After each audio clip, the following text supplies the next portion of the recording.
நாமல் ராஜபக்ஷ ஈரானுக்கு ஆதரவு.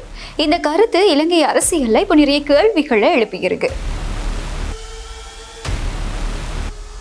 அமெரிக்காவும் இஸ்ரேலும் சேர்ந்து ஈரான் மீது மேற்கொண்ட தாக்குதல்களுக்கு பதிலடியா இப்போ ஈரான் தாக்குதல்களை மேற்கொண்டுட்டு இருக்கு.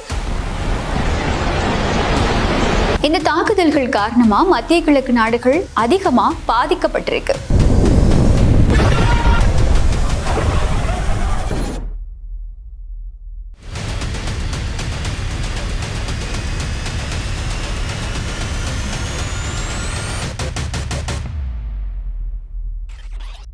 இந்த போர் பதட்டம் இலங்கையிலையுமே ஒரு பேசு பொருளா மாறி இருக்கு. அதுலயும் நிறைய அரசியல் தலைவர்கள் இப்போ கருத்து வெளியிட்டிருக்காங்க. எதிர்கட்சி தலைவர் சஜித் பிரேமதாச உள்ளிட்ட பலரும் இதுக்கு கண்டனம் தெரிவிச்சு உலகளாவிய ரீதியில அமைதியை நிலைநாட்டணும் அப்படின்னு சொல்லி நிறைய கருத்துக்களை வெளியிட்டு இருக்காங்க.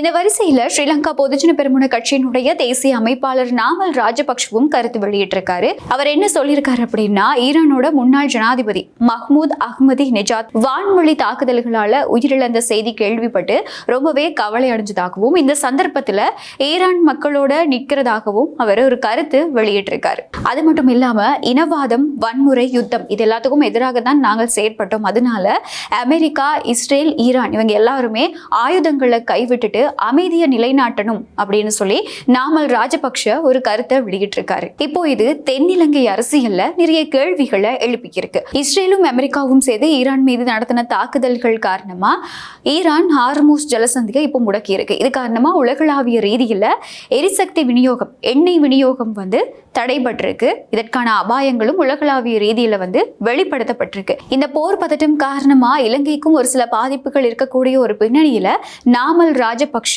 இப்படி ஒரு கருத்தை வெளியிட்டிருக்கிறது இப்போ தென்னிலங்கை அரசியல்ல ஒரு கேள்வியை எழுப்பியிருக்கு. இப்படி ஈரானுக்கு தெரிவிச்சிருக்கக்கூடிய இந்த ஆதரவு இஸ்ரேல், அமெரிக்கா மற்றும் கூட்டணி நாடுகளுக்கு இடையில இருக்கக்கூடிய உறவுகளை அபாயத்துக்கு தள்ளக்கூடியதா இப்போ பார்க்கப்படுது. அது மட்டும் இல்லாம நாமல் ராஜபக்ஷ மூலமா இப்படி வெளியிடப்பட்டிருக்கக்கூடிய கருத்து தற்காலிக ஒரு அரசியல் பிரபலத்துக்காக வெளியிடப்பட்டிருக்கலாம் அப்படின்னு சொல்லி தென்னிலங்கையினுடைய அரசியல் விமர்சகர்கள் நிறைய பேர் இப்போ கருத்து வெளியிட்டு இருக்காங்க. முன்னாள் ஜனாதிபதி மஹிந்த ராஜபக்ஷவோட அழைப்பின் பேர்ல கடந்த 2008 உயிரிழந்த ஈரானினுடைய முன்னாள் ஜனாதிபதி இலங்கைக்கு விஜயம் செய்திருந்தார். சபுகஸ்கந்த எண்ணெய் சுத்திகரிப்பு நிலையத்தினுடைய நவீனமயமாக்கல் திட்டம், அது மட்டும் இல்லாம உமாஓயா அபிவிருத்தி திட்டம் உள்ளிட்ட பல வகையான அபிவிருத்தி திட்டங்களை ஆரம்பிச்சு வைக்கிறதுல இவருக்கு ஒரு பெரிய பங்களிப்பு இருந்திருக்கு. இந்த மாதிரியான காரணங்கள்னாலதான் நாமல் ராஜபக்ஷ ஈரான் எப்பவுமே இலங்கைக்கு ஒரு சிறந்த நண்பனாக இருந்திருக்கு அப்படின்னு சொல்லி கருத்து வெளியிடுறதுக்கான ஒரு காரணமாகவும் பார்க்கப்படுது. எது எப்படி இருந்தாலுமே கூட ஜனாதிபதி அனுரகுமார் திசாநாயக்க தலைமையிலான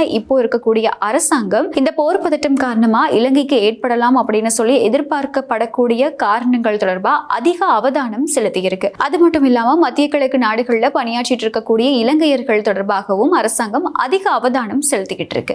இந்த மாதிரியான பின்னணியில தான் நாமல் ராஜபக்ஷ ஈரானுக்கு ஆதரவு தெரிவிக்கிறதா ஒரு கருத்தை வெளியிட்டிருக்காரு. இது இப்போ அரசியல் ரீதியா நிறைய கேள்விகளை ஏற்படுத்தி இருந்தாலுமே கூட இந்த மாதிரியான ஒரு போர் நிலைமையில ஒரு நாட்டுக்கு ஆதரவு தெரிவிக்கிறதா வெளியிட்டிருக்கக்கூடிய இந்த கருத்து எதிர்வரும் நாட்கள்ல தென்னிலங்கை அரசியல்ல நிறைய சர்ச்சைகளையும் நிறைய கேள்விகளையும் ஏற்படுத்தும் அப்படின்னு சொல்லியும் எதிர்பார்க்கப்படுது. நாமலினுடைய இந்த கருத்து பொருளாதார ஒத்துழைப்பு, கடன் வணிக ஒப்பந்தங்களை அதிக அளவுல பாதிக்கலாம் அப்படின்னும் எதிர்வு கூறப்பட்டிருக்கு. அது மட்டும் இல்லாம எங்களுடைய உள்நாட்டு அரசியல்ல இதை அரசியல் ரீதியா நிறைய பேர் பயன்படுத்திக்க முடியும், அரசியல் லாபங்களுக்காக இந்த விடயத்தை பயன்படுத்திக்க முடியும் அப்படின்னும் பொதுமக்களினுடைய விமர்சனத்துக்கு நாமல் ராஜபக்ஷ அதிக அளவுல ஆளாகக்கூடும் அப்படின்னும் இப்போ கருத்துக்கள் வெளியிடப்பட்டிருக்கு. மீண்டும் மற்றும் ஒரு காணொளியில் சந்திக்கலாம்.